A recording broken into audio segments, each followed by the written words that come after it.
Good afternoon. Please welcome the Chair of the Faculty Senate and Associate Professor in the Information School, Joseph Janes.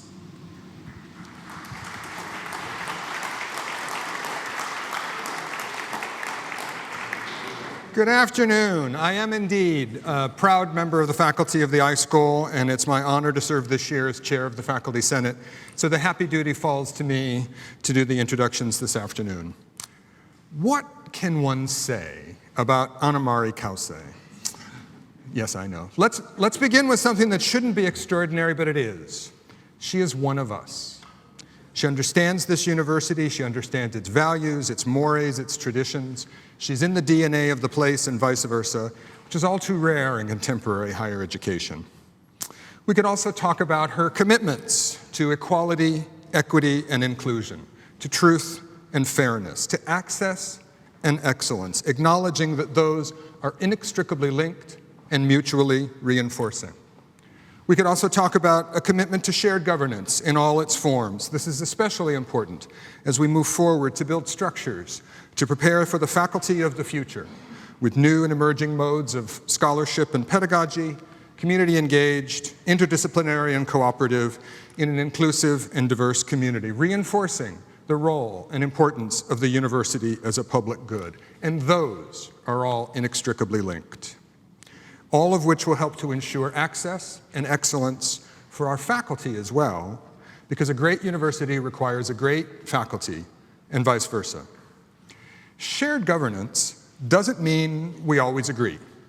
We don't always agree on approaches, on priorities, but there's always an open door. There's always a respectful ear to different and alternative opinions, ideas, and perspectives, and a willingness to engage in joint effort on mutual goals and interests.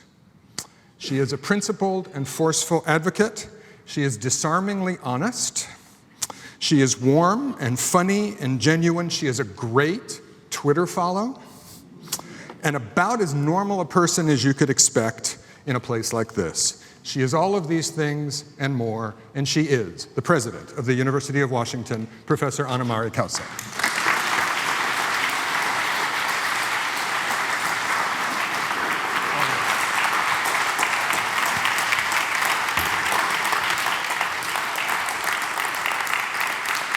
Thank you so much, Joe. It's actually kind of fun to be called normal, because some of you know I taught abnormal psychology for a lot of years, and the one thing about that is when you teach it, you're walking across campus and people point at you and say, "There goes my abnormal psychology professor."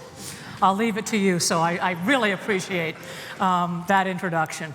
And also, for those of you, I really recommend checking out Joe's podcast, Documents That Change the World.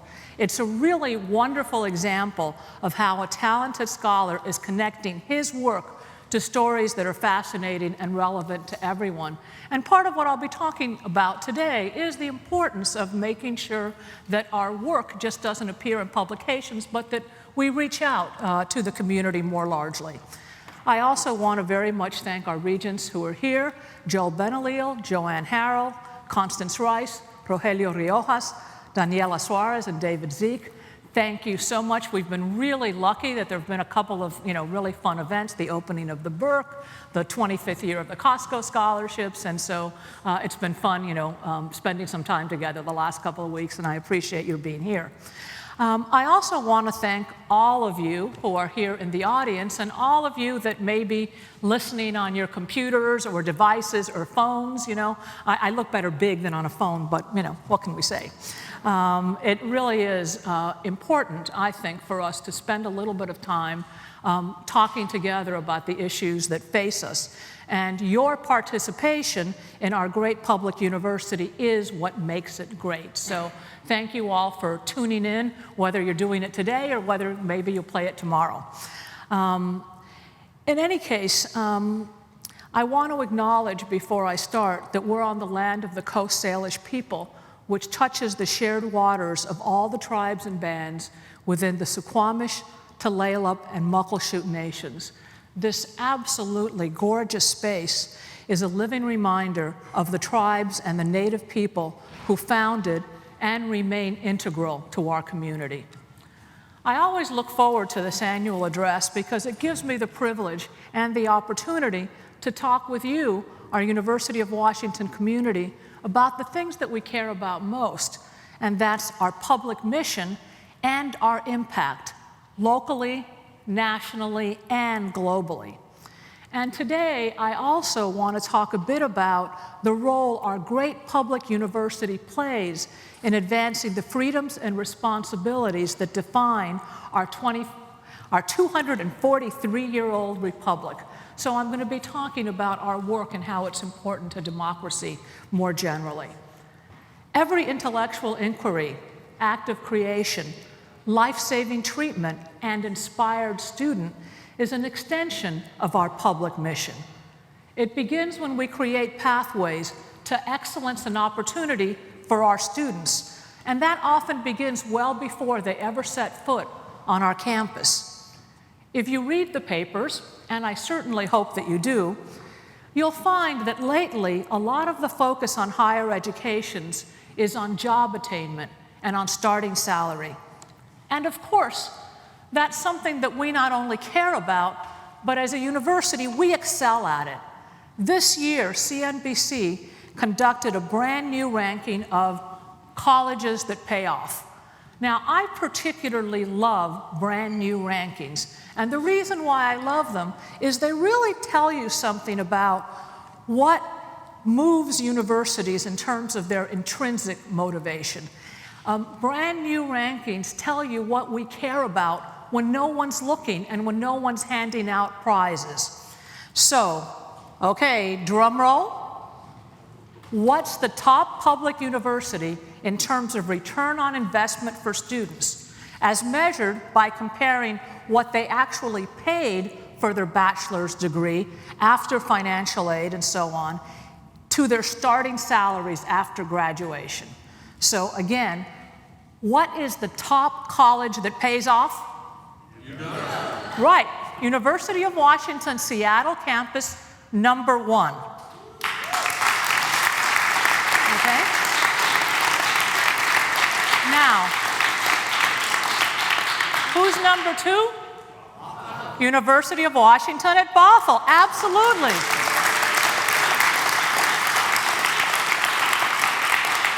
And that means that both Seattle and Bothell are ahead of University of Michigan and Georgia Tech. How about that? Not bad. Now, this new ranking says a lot about how our undergraduates get an affordable and excellent education that prepares them to compete for top employment opportunities. And through the individual success of our graduates, we build the workforce that our state needs the most. And that's really key because so many of our students, whether they're undergrads, grads, or professional students, wherever they started out from, whether they were in-state students or came from other states or from across the world, a very large number of them stay right here in the state of Washington after they graduate, building the workforce that we need right here in our state. But as proud as I am, and I'm really proud that we're preparing students for good jobs that support our workforce, but the value of a University of Washington education isn't measured solely or even primarily by our students' starting salaries, although I know that you care about that, and we care about that too. It makes for good donors later, so definitely a plus. But it's really about our graduates' abilities to pursue careers that they find meaningful, using and developing their talents and passions in service to a greater good and to a higher purpose. It's also in their contributions as engaged community members who bring critical analysis to the important decisions that they make throughout their personal, professional, and their civic lives. As my mentor's mentor, W.E.B. Du Bois, who was the first African American to earn a doctorate at Harvard and was one of the founders of the NAACP, stated so aptly, our goal must be to provide our students with an education that will prepare them to not only earn a living, but to earn a life. A wonderful example of this is Tammy Teal. She's a recent graduate in civil engineering, and she's the daughter of a Cambodian refugee, and she is the first person in her family to go to college. She enrolled at the UW through the engineering red shirt program, STARS. It's really a fabulous program. And today, she's a transportation engineer working right here in Washington to improve our state's infrastructure. Tammy's success story is above all about her and about her success. But it's also her family story. It's the UW story, and it's the state of Washington story. And just as Tammy is beginning to make her mark on the world, she's at the very beginning. Just last week, in this very same space, we celebrated the life and mourned the loss of Marvin Oliver. He was also an alumnus, and later he was a faculty member here. And he made a huge impact with his life and with his work. Marvin changed the way the world sees Native American art and culture through his artistry, through his mentorship, through his teaching.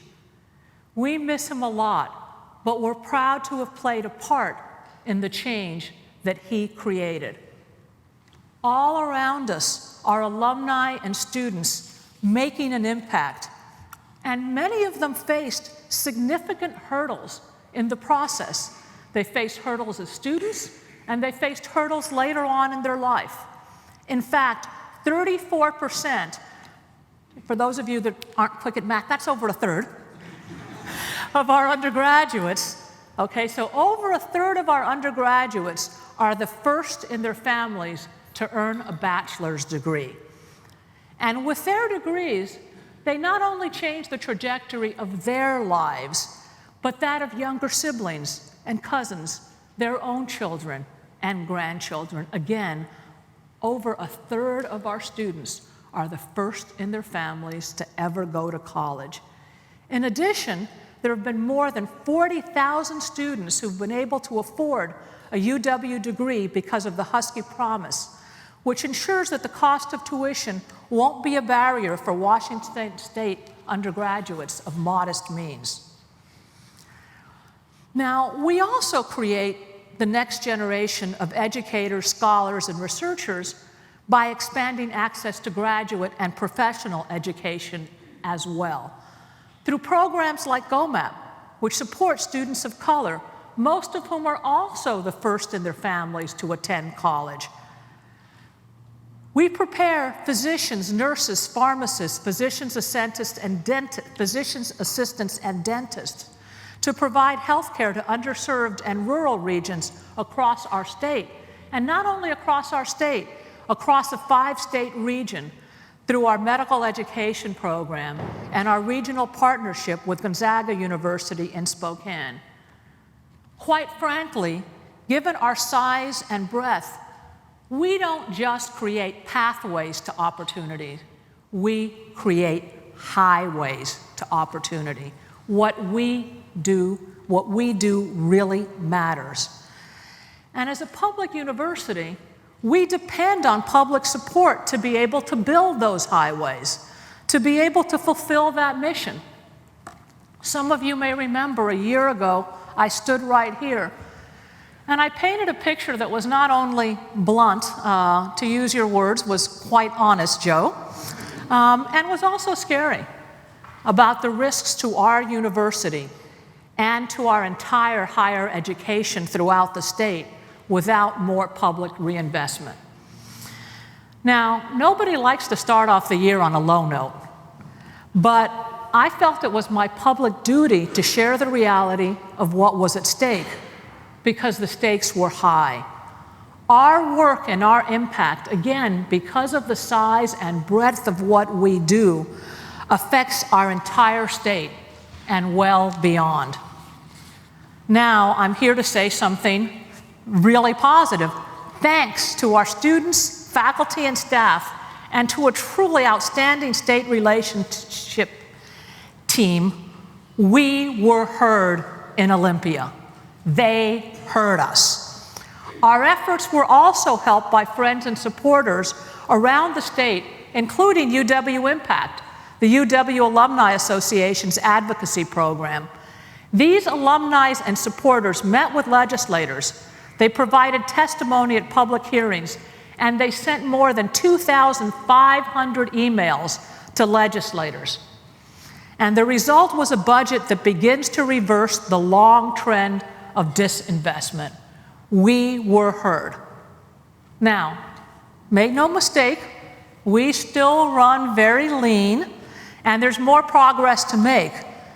But as the saying goes, when you're in a hole, the first step is to stop digging. And the digging has stopped. Thank you. Thank you to all of you. This was really and truly a group effort. And given that the vote was by one, every single little bit made a difference. And now we have to keep that momentum going. That same momentum is evident in the success of the Be Boundless campaign. As we enter that campaign's final year, I'm profoundly grateful to the hundreds of thousands of supporters who have contributed and who share the UW's commitment to make a difference and to have an impact. Many UW donors, including some of you in this room, are UW alumni, and you realize how what you've learned and what you've experienced here has added value to your lives. And I want to thank you for paying it forward and making sure that others have the same opportunities that you had. But interestingly enough, whenever I mention this, people get a little quizzical, but the truth is that more than half of our donors are not UW alumni. In fact, some have never set foot on our campus or have been served by our hospitals and clinics. They give to protect the natural beauty that surrounds us, to discover new vaccines to stop the spread of communicable diseases, and because they value works of art that inspire and bring us together. They give to and through us because they recognize that by giving to us and through us, they're making an investment in making a better future. Often, before they decide that they're going to give to us, they've done extensive research. They've looked to see where are the best faculty, where are the best centers, where is the very best research happening, and it's based on that they decide to give to us, because the research and scholarship that takes place here leads to innovation and discovery that adds to our knowledge and abilities, that contributes to longer and healthier lives, and that informs evidence-based policies that lift up all people everywhere. And we are so proud, and we will make good on the investments of our alumni and our non-alumni, both. Some examples. The Clean Energy Institute researchers have found a new kind of semiconductor that could be the key to transforming brittle and bulky solar panels into paper-thin film that could be applied virtually anywhere. And research informs the Forefront Suicide Prevention's work with veterans and their families to reduce the risk of suicide in the home. Researchers at the Institute for Protein Design are working on a synthetic protein that may one day allow us to program our own cells to repair a brain injury. Wouldn't that be cool? Across the University of Washington, research takes us to the furthest frontiers of human knowledge and moves us a step closer to turning yesterday's science fiction into today's reality. I've visited so many labs, and that's exactly what I think. This is sci-fi, but it's here. It's here today. It's building tomorrow. But even as we look outward to investigate the edges of the known universe, we also need to look inward and explore what it means to be ethical, creative, and just. Our law school works with the Tulalip tribes to divert nonviolent drug offenders. UW philosophy students go into local classrooms to introduce concepts like the nature of knowledge, identity, ethics, and freedom to elementary school students. It is so much fun to watch them in action. At the UW, outstanding, absolutely astounding technical and medical advances happen alongside the important work of exploring what those advances mean to us as a democracy, as a society, and as human beings. This mindset is fundamental to our population health initiative that brings together our unique combination of strengths to make people's lives better. Our hospitals and clinics see almost 2 million patients a year, providing the preventive care that stops a problem before it starts, and performing life-saving procedures that were unimaginable a decade ago. UW data scientists are uncovering the conditions that cause persistent health disparities, and graduates in our schools of social work across our 3 campuses are working in schools and clinics across our state to ensure that people facing those disparities don't fall through the cracks. As we prepare to open the Hans Rosling Center for Population Health next fall, the initiative will remain a major institutional focus because a healthy population is essential to a strong democracy, and vice versa. Just like education, though, health is a broad concept. It's more than blood pressure and cholesterol levels, although I do check mine regularly, and I hope you do too.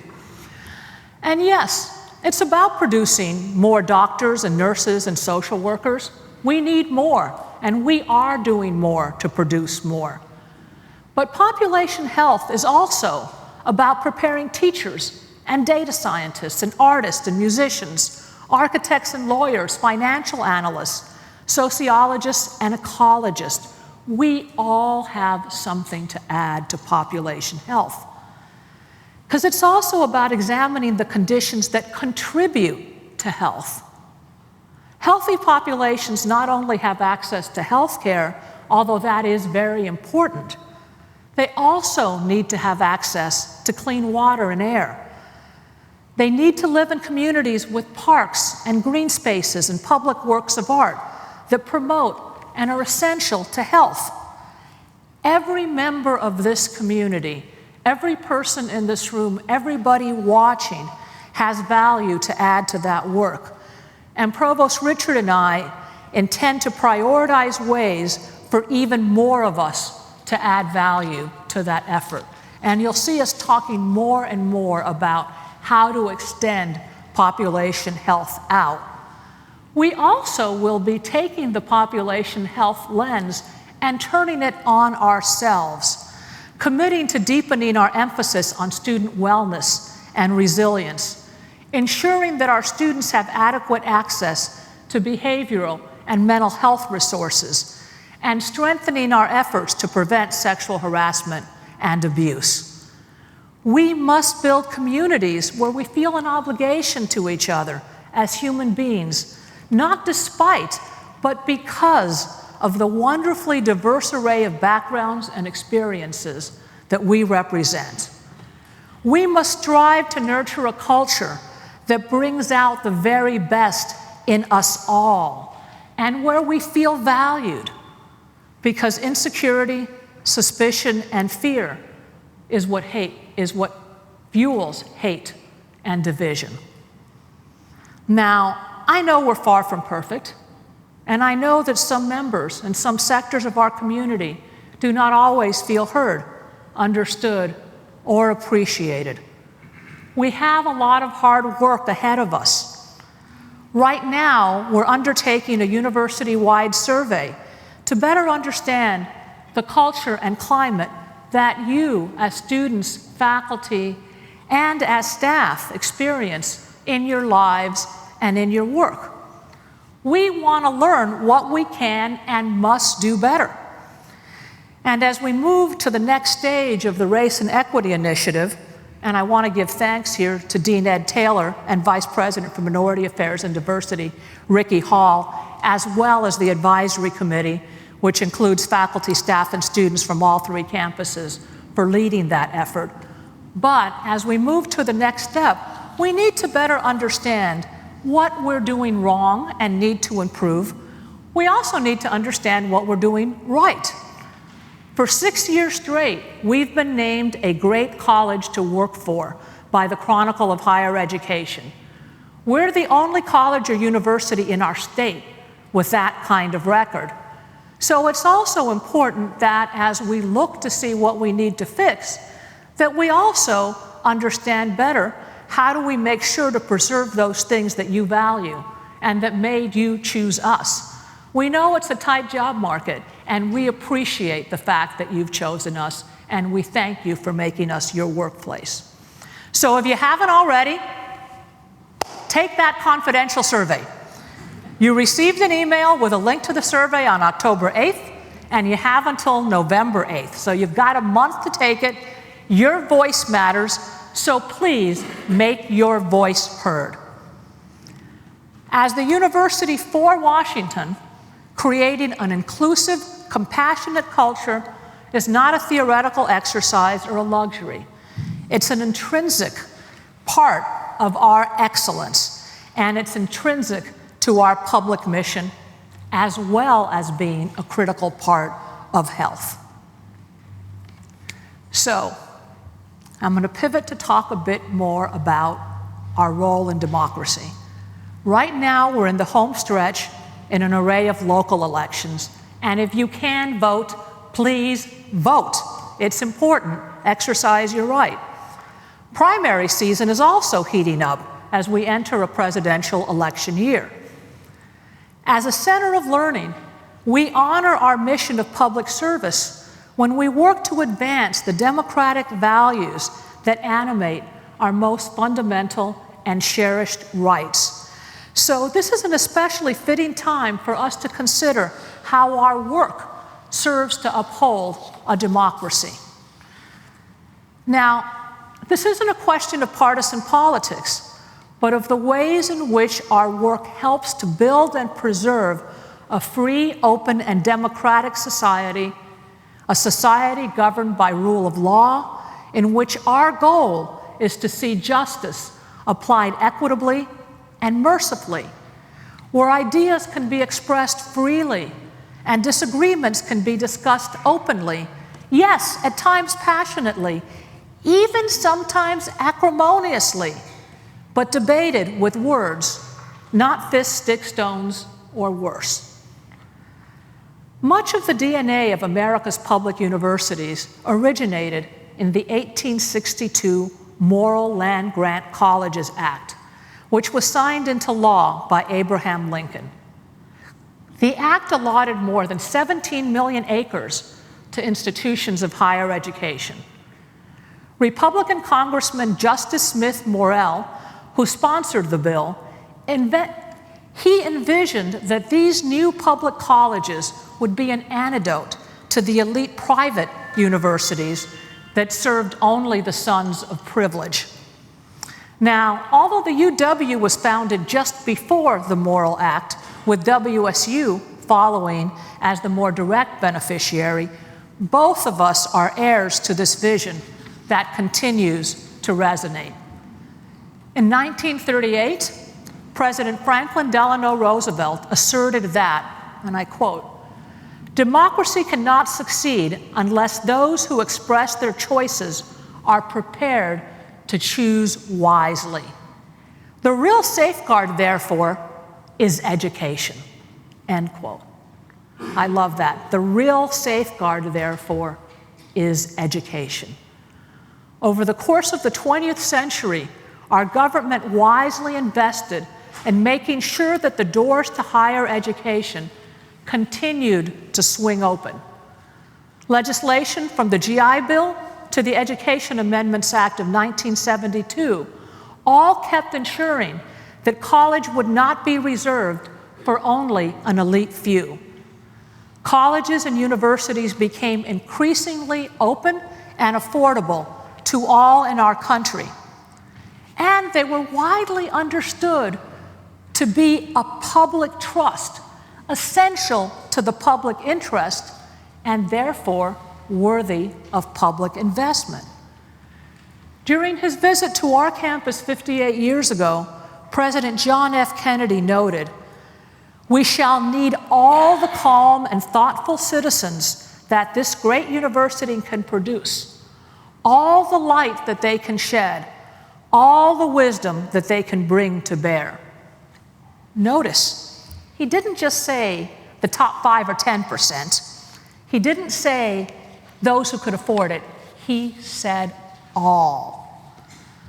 At the University of Washington, we honor this vision by enlarging and expanding the educated middle class.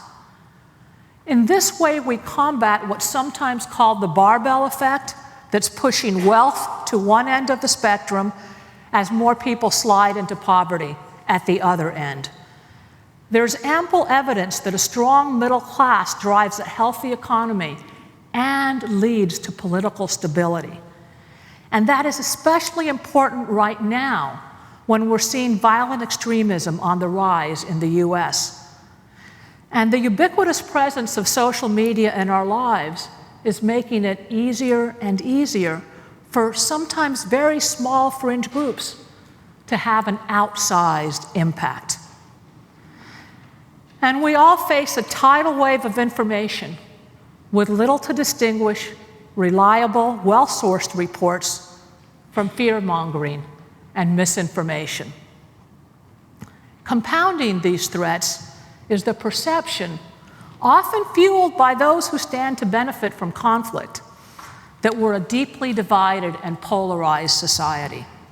Now, the data does show very, very clearly that economic inequality has increased and that class divisions are greater. That's fact, no question about it. But when it comes to core values, we're not as polarized as you might imagine. We're united in strong support for the foundations of our democracy, like free and fair elections, maintaining a system of checks and balances, the right to nonviolent protest, and the freedom to elect and criticize our political leaders. Tending democracy is everyone's jobs, but universities like ours play a very unique role in this very important work. Each year, we unleash thousands of educated people upon the world, prepared, in Roosevelt's words, to choose wisely. In a country where we live in neighborhoods that have become increasingly segregated by income and race, our classrooms and campuses are often the most diverse setting our students have ever experienced. Here, in our classrooms, on our campuses, diverse voices, disparate voices, competing agendas must devise ways to coexist and get things done. We cultivate leaders as students often get their very first real taste of how to build consensus, consider an argument, or stand up for a principle here on our campuses. This learning that's so critical for the whole rest of your life takes place not only in classrooms, although it does take place in classrooms, but in student organizations and clubs, in student government, in Greek life, in business and nonprofit internships and externships, in choruses and theater groups, on the sports field, and in study abroad and alternative spring breaks. At the University of Washington, every student, from computer science to music, benefits from a liberal arts foundation to their education. Through teaching and scholarship in the humanities, we cultivate the ability to reason and to be reasoned with. And students develop the ability to place the problems of today within the context of the struggles of humanity throughout the ages. In every discipline, we teach and reward intellectual honesty and rigor. We find new lenses through which to explore our past, like the upcoming lecture by renowned scholar Domenico Lorenza about how Leonardo da Vinci's work illuminates the intersection between art, science, and innovation. I'm really looking forward to going. For the UW, impact goes beyond our technical and medical advances to encompass what those advances mean to us as a democracy, as a society, as human beings. We often talk about, as important as it is to come up with disruptive technology, we need to think about those that are disrupted. We examine primary sources. We collect data. We seek out evidence. And when the evidence disagrees with our hypotheses, we revise them. We're grounded in a shared knowledge and understanding, an agreement that facts must lead any analysis, and that we make better policies when we're informed by research and analysis. Academia's capacity to debate and rigorously interrogate assumptions is at the heart of the research enterprise. And the UW is home to groundbreaking research. And this research scholarship and innovation helps to shape our democracy. The work illuminates difficult issues and applies innovative problem solving to challenges like election hacking and deep fakes that were unimaginable only a few years ago. It's in this way that we shed the light that Kennedy described. The newly launched Center for an Informed Public epitomizes the interdisciplinary nature of this important work. It's a wonderful center, and I'm really excited about the work that it's going to do. It combines expertise from the iSchool, the Information School, Human-Centered Design and Engineering, the School of Law, and the Communication Leadership Program. And the center will enhance the work of tackling the real-world problems that are threatening our collective understanding of objective truth. It would seem to be very simple. These days, it is anything but simple. These challenges are not abstractions. They manifest in our daily lives. For example, in things like vaccine skepticism, which is actually growing despite the evidence getting clearer and clearer, or our opposition to net neutrality. As a public research university, we can and must apply research to issues like this, just as we would to an Ebola outbreak or to a decline in the orca population. Through the Strom Center for Jewish Studies in the Jackson School, Noam Pianko is bringing much-needed cultural and historical context to the controversy that arose when the president urged Israel to deny entry to 2 U.S. congresswomen who were practicing Muslims. Our professor of pediatrics, Fred Rivera, is leading the School of Medicine's new Firearm Injury and Policy Research Program, which is seeking evidence that can help reduce the terrible cost of gun injuries and deaths right here in Washington while still protecting Second Amendment rights. And at UW-Tacoma, researchers Martín de Kock and Anderson Nascimento have developed a patented technology which uses machine learning to preserve privacy and healthcare data that a Seattle startup is already using. Or there's the fabulous work of the Center for Human Rights. They've been examining the implication of ICE Air's operations nationally, as well as right here in our own state. Such analysis can yield a deeper understanding of the role played by our own communities in federal immigration enforcement, which is necessary to craft improved policy at the local, state, and federal levels. Again, our research is very broad. The work of these and countless other individual scholars and centers of research are essential to examining the systems, laws, and traditions that form our democratic society.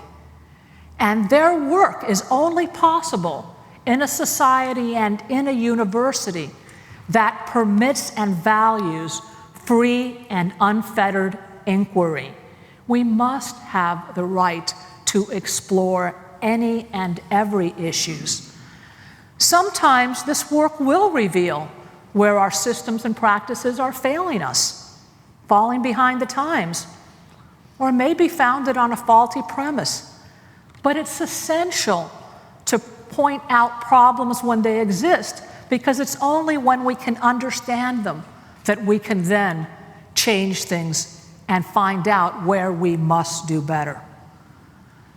As a public university, we also serve as conveners and leaders on issues of public interest, especially on those that demand difficult, hard-hitting conversations that have no easy answers. The ability to engage in these tough conversations is important to democracy, because without them, we deprive ourselves of peaceful paths to change. Next month, we will host such a conversation when the National Academies of Sciences, Engineering, and Medicine's Collaborative on Sexual Harassment will meet right here on our campus. And in February, we'll join Seattle in hosting the American Association for the Advancement of Science's annual meeting. This is one of the world's largest scientific gatherings, advancing science and free-flowing exchange of ideas that benefit all people. We are a campus that can bring people together, that can have difficult conversations, not just amongst ourselves, but with members of the larger community. Our ability to bring people together for well-informed conversations about everything from immigration to gun violence to the ethics surrounding technologies like blockchain and machine learning is one of our great strengths.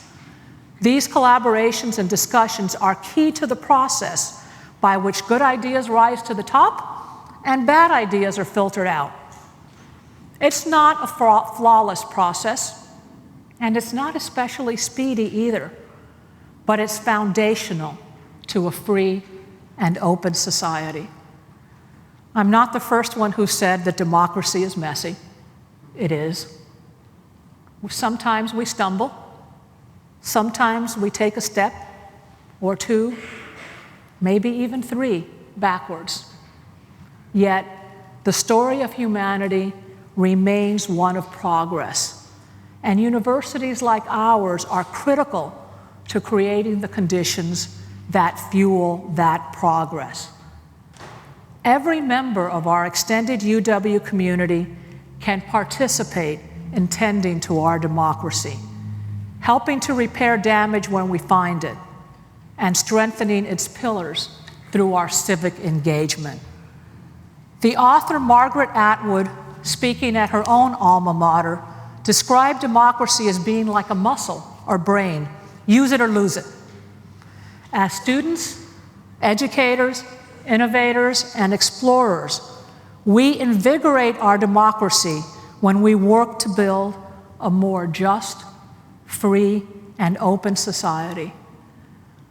We face great challenges. I won't make pretend that we don't. And these challenges demand not only our time and our effort, they also demand our optimism and our talent for collaboration. I invite us all to ask ourselves, what part can we play, what part can you play in tending to our democracy, and to imagining how this great public university can lift up everyone it touches. Dream wildly about how each of us as individuals and as a community can contribute to that uplift. Thank you, and I look forward to your questions.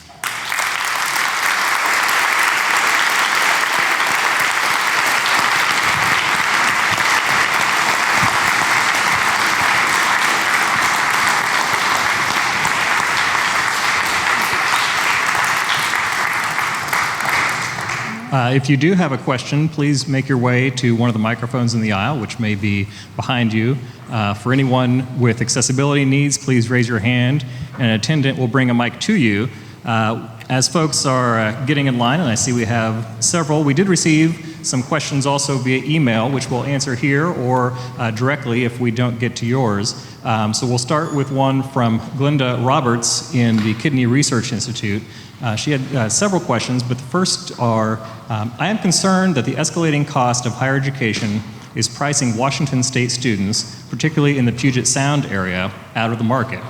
With the emergence of high-quality, low-cost online degree programs, how should the University of Washington be thinking about a hybrid curricular options, combining this new model with the UW's residential model, and how would this approach affect the residential model and the UW's tuition income stream?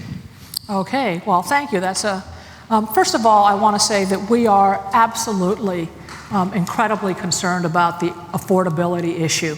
And we've been working very, very hard to address that. Like I say, our Husky Promise has made it such that we have over 40,000 students that have gone through the university without paying for tuition. And most of them, I should probably make clear, also get money towards cost of attendance, because sometimes we equate free tuition with free college.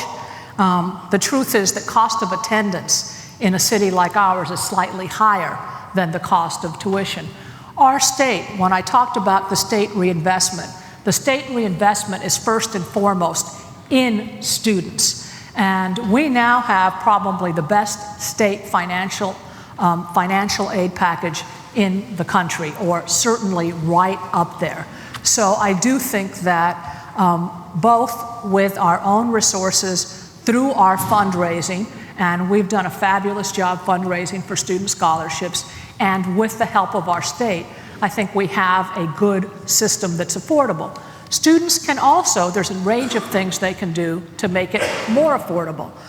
For example, a student can do 2 years at a community college, a community or technical college that's close to home, where they might be able to live at home and not have the costs of the residential cost, and then end up coming here. About a quarter of our students are transfer students, a group that sometimes doesn't get talked enough a lot, and they are a great, great part of our community, and we love our partnerships with the community and technical colleges.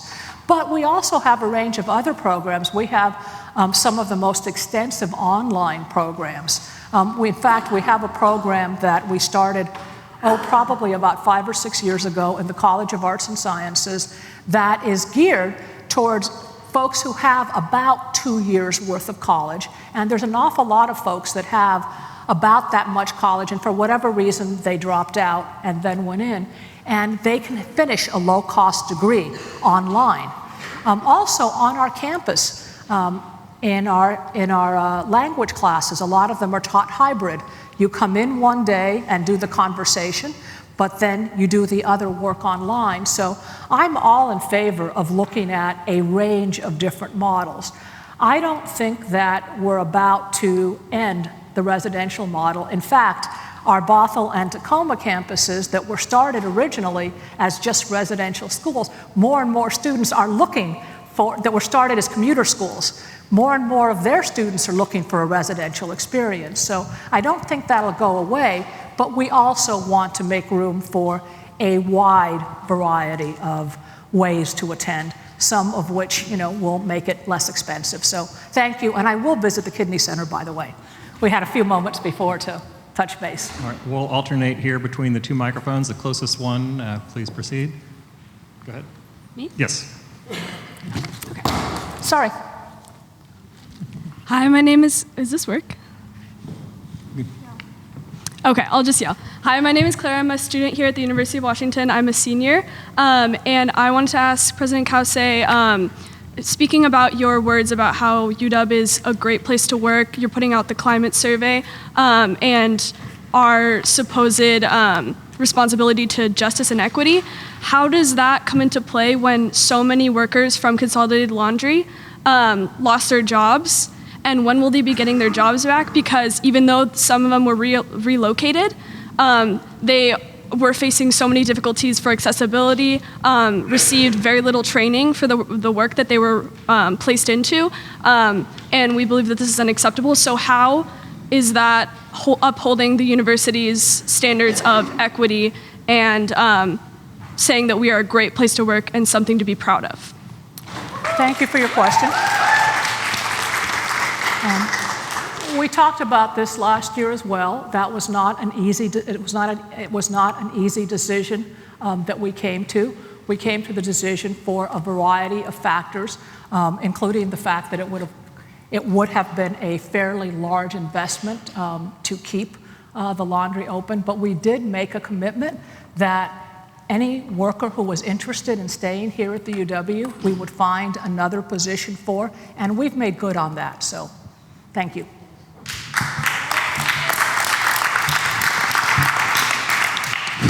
Is this one on? Yes. My name is Paula Wakazik. I'm actually a plumber here on main campus. And I'm also the president of Local 1488, which represents a lot of classified employees here. I've got a follow-up question to the laundry. Sure.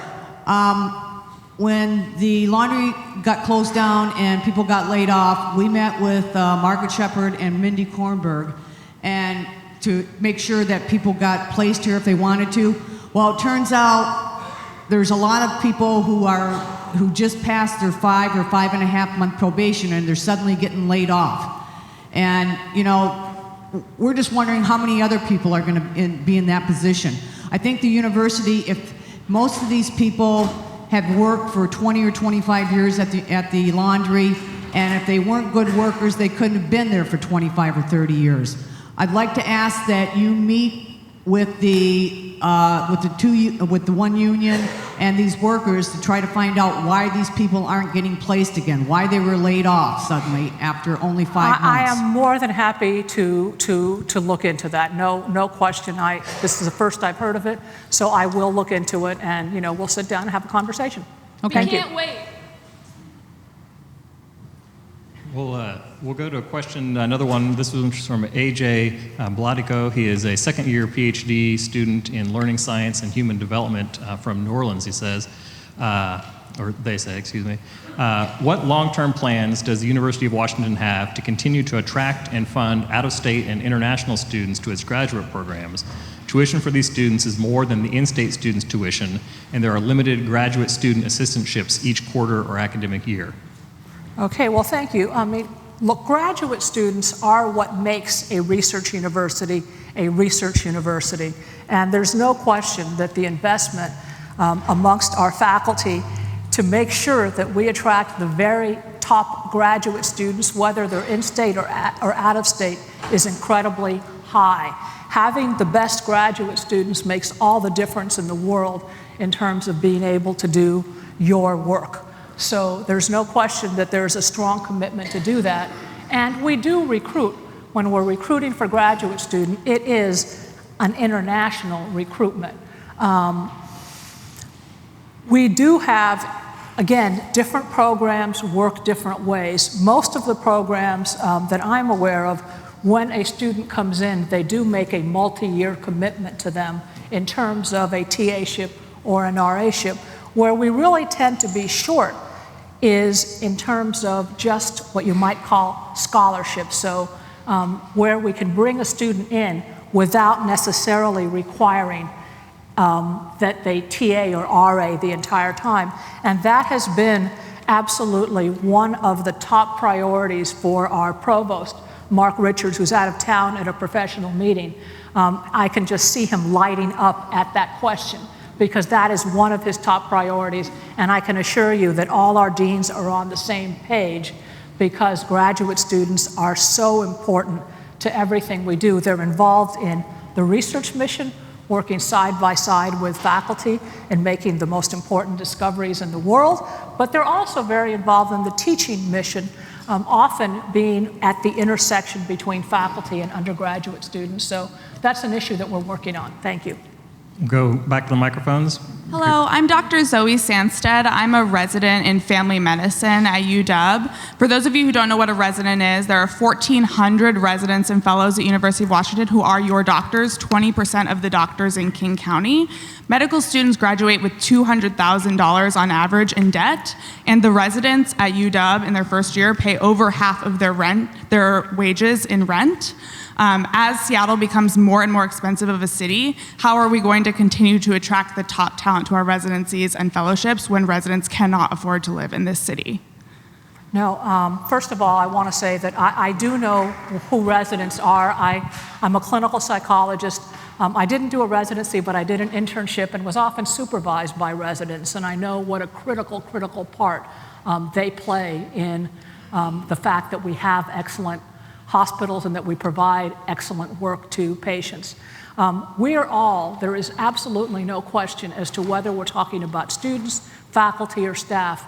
We're all dealing with a situation where the cost of living has gone up very, very rapidly, and we are doing our best to try and stay on top of it.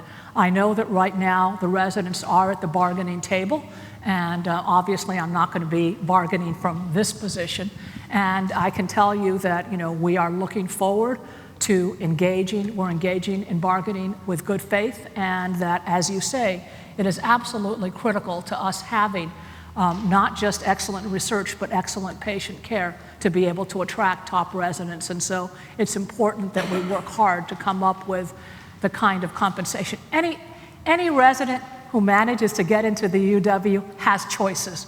We know that, and we need That's to be. not how the match system works, respectfully, but thank you. I understand what you're getting at. But you know what I'm getting at is that you could, and we take pride in the fact that the best, like yourself, come here, and we have to make that possible. So we'll be working with you at the bargaining table. With a 2% raise? 1% actually is what we were proposed for our first contract, yeah. Even though we've gotten 3% the last 3 years. Okay. We'll go to the guys. We'll go to the far microphone there. Is this on? It is. I have to follow up to that because I did my internship and residency back in New York, and at that time we didn't get paid other than just our residency for the internship. So just a comment on that, how things are changing. This question, though, is on two things. One, green space on campus, and the second is on trade, vocational training versus the academy.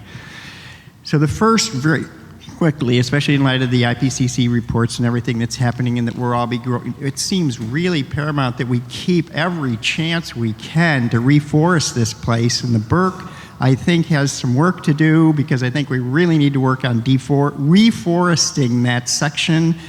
And that I don't understand why only the Packard building is the only building on campus that has plantings on their roof. It looked like the Burke could have been very amenable to some plantings. And also it was disappointing to see how that building was pushed so close to the street, why we couldn't have had a much bigger green barrier there. So that's just one thing, is wherever we're putting in all our extra buildings, please, let's not have the trees be the sacrifice that suffers the most every time we do it. So the second, though, is on the trades and why we don't move more towards vocational trade school access on our beautiful campuses. Why do the trades, why do the vocations have to be off somewhere else? It's a big part of the division in this country is between the academy and the trades. Okay, let me get to the first question first. I can assure you that we care very, very much about our green spaces. In fact, I'm a psychology faculty member, and I can still remember that our building is about half the size we wanted it to be in order to maintain a tree. So I can assure you that when our architects are laying out our buildings, et cetera, we do everything we can to maintain trees. We can always argue about different kinds of designs. I actually think the Burke is beautiful. When I first saw it on paper, I was a little concerned that it may be like a barrier, big wall between our university and the community, but with the big open windows, et cetera, I think it really draws people in, and I think it's a beautiful, beautiful building. We will continue to do building on this campus. We need to be able to serve our community and serve our students, but we are always very mindful about green space, and I think when you compare us to some other universities, there's quite a bit of it. We also, for example, we just have a new pocket park that went where the old police station was. And whenever we do have the opportunity to set aside green spaces, we do. So we 100% agree with you on the importance. In terms of trade, we are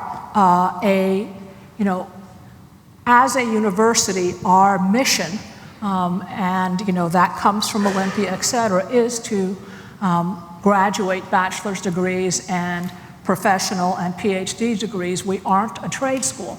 That does not mean in any way, shape, or form that we can't work closely with the trades. As you know, part of what we're all talking about, and at this point the plans aren't fully in place, but there is a lot of talk about trying to build some partnerships so that there is a more seamless in and out between trades and the university.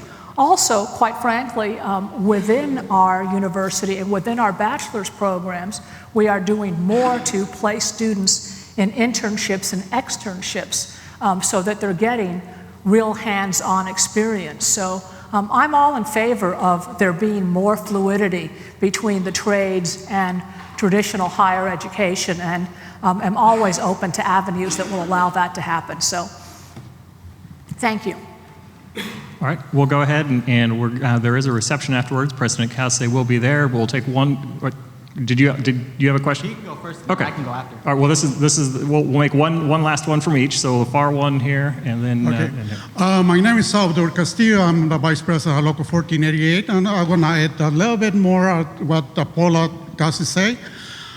Those employees who got laid off in the laundry, 125 families with no job, they're loyal to this university for 25, 30 years, and I can understand why the university now have a little bit of flexibility, can divide those people like Tacoma, Harborview, University of Washington, Bato, and rehire those employees. I got the opportunity to talk to one of the managers, and he said, well, they need to reapply for the position.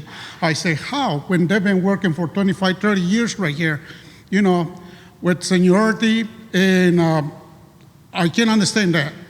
And one of the things, one of the prestigious university, why they not have a flexibility for the employees? Like every year we got housekeeping.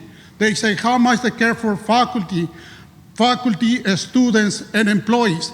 I don't see that when something like this happen, leave 125 families in the street, because a lot of those people not got a job right now. Okay. So, thank you. Well, I wasn't able to hear everything that you said, but I caught pieces of it. And like I say, we cannot do the work that we do without the staff that supports that work. So first of all, I want to thank you all for taking the time to come here and to speak with me, even if you didn't get a chance to ask questions. I will be at the reception and happy to talk to you all. This is part of what a democracy is about, being able to come here and express your viewpoints. So first of all, I want to thank you all for taking the time to be here. I appreciate it.